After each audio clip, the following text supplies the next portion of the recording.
Sir, ಮಾನ್ಯ ಮುಖ್ಯಮಂತ್ರಿಗಳು ದೆಹಲಿಯಲ್ಲಿ ನಮ್ಮ ರಾಜ್ಯದ ಲೋಕಸಭಾ ಸದಸ್ಯರನ್ನ, ರಾಜ್ಯಸಭಾ ಸದಸ್ಯರನ್ನ ಇಂದು ಸಂಜೆ ಸಭೆ ಕರೆದಿದ್ದಾರೆ. ಉದ್ದೇಶ ಏನು ಅಂತ ಹೇಳಿದ್ರೆ, ರಾಜ್ಯದಲ್ಲಿ ಬರದ ಪರಿಸ್ಥಿತಿ ಬಹಳ ಗಂಭೀರವಾಗಿದೆ. ಮುಂದೆ ಏನ್ ಮಾಡಬೇಕು ಅನ್ನೋದ್ರ ಬಗ್ಗೆ ಸರ್ಕಾರ ಈಗಾಗಲೇ ಅನೇಕ ಚರ್ಚೆಗಳನ್ನು ಮಾಡಿದೆ.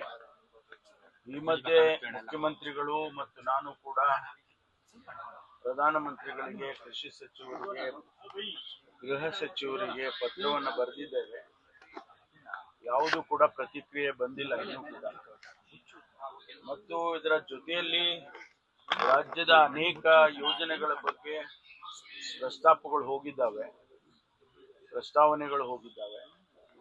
ಅದರ ಬಗ್ಗೆ ಕೂಡ ನಮ್ಮ ರಾಜ್ಯದ ಪ್ರತಿನಿಧಿಗಳಲ್ಲಿ ಚರ್ಚೆ ಮಾಡಿ ಸಂಬಂಧಪಟ್ಟ ಸಚಿವರುಗಳ ಹತ್ರ ಮಾತಾಡಿ ಅದನ್ನು ಮಂಜೂರು ಮಾಡಿಸ್ಕೊಡೋದಕ್ಕೆ ಪ್ರಯತ್ನ ಮಾಡಬೇಕು ಅನ್ನುವಂಥ ವಿಚಾರ ಕೂಡ ನಾವು ಚರ್ಚೆ ಮಾಡೋರಿದ್ದೇವೆ. ಮಾನ್ಯ ಮುಖ್ಯಮಂತ್ರಿಗಳು ಈಗಾಗಲೇ ಹಿಂದೆ ಅಧಿಕಾರಿಗಳನ್ನ ದೆಹಲಿಯಲ್ಲಿ ನಮ್ಮ ರಾಜ್ಯದಿಂದ ಹೋಗಿರ್ತಕ್ಕಂಥ ಅಧಿಕಾರಿಗಳನ್ನ ಮುಖ್ಯಮಂತ್ರಿಗಳು, ನಾನು ಎಲ್ಲ ಸಭೆಯನ್ನು ಕರೆದು ಚರ್ಚೆ ಮಾಡಿದ್ದೇವೆ. ಅವರ ಸಹಾಯವನ್ನು ಕೂಡ ಪಡ್ಕೊಳ್ಬಹುದು. ಹಾಗಾಗಿ ಇವತ್ತು 6 ಗಂಟೆಗೆ ಸಭೆಯನ್ನ ಮುಖ್ಯಮಂತ್ರಿಗಳು ಕರೆದಿದ್ದಾರೆ.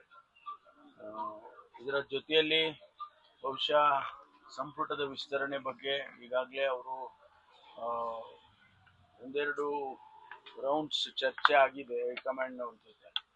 ಇವತ್ತು ಕೂಡ ಆಗ್ಬೋದು ಅಂತ ಅನ್ಕೊಳ್ತೇನೆ. ಒಂದ್ ವೇಳೆ ಅದಾದ್ರೆ ಅನುಮತಿ ಸಿಕ್ಕಿದ್ರೆ ಸಂಪುಟ ವಿಸ್ತರಣೆ ಕೂಡ ಆಗುವಂತ ಸಾಧ್ಯತೆಗಳಿದಾವೆ. ಸಂಸತ್ನಲ್ಲಿ ಅಲ್ಲ, ನಾವು ಪ್ರಯತ್ನ ಮಾಡ್ತೀವಿ. ನಾವೆಲ್ಲ ಅವರಿಗೆ ಮನವಿಯನ್ನ ಮಾಡ್ಕೊಳ್ತೀವಿ. ಸದನದಲ್ಲಿ ಆದ್ರೂ ಪ್ರಸ್ತಾಪ ಮಾಡಬಹುದು, ಅಥವಾ ಪ್ರಧಾನಮಂತ್ರಿಗಳಿಗೆ, ಸಂಬಂಧಪಟ್ಟ ಸಚಿವರುಗಳಿಗೆ, ಗೃಹ ಸಚಿವರು, ಕೃಷಿ ಸಚಿವರು, ಅವ್ರ ಜೊತೆಯಲ್ಲಿ ಕೂಡ ಪ್ರತ್ಯೇಕವಾಗಿ ಅವ್ರು ಮಾತಾಡಬಹುದು. ಒಟ್ಟಾರೆ ನಮಗೆ ರಾಜ್ಯಕ್ಕೆ ಒಂದಿಷ್ಟು ಸಹಾಯವನ್ನ ಮಾಡೋದಕ್ಕೆ ನಾವು ಅವರಿಗೆ ಪ್ರಸ್ತಾಪ ಮಾಡಬೇಕು ಅಂತೇಳಿ ಮನವಿಯನ್ನು ಮಾಡ್ತೇವೆ.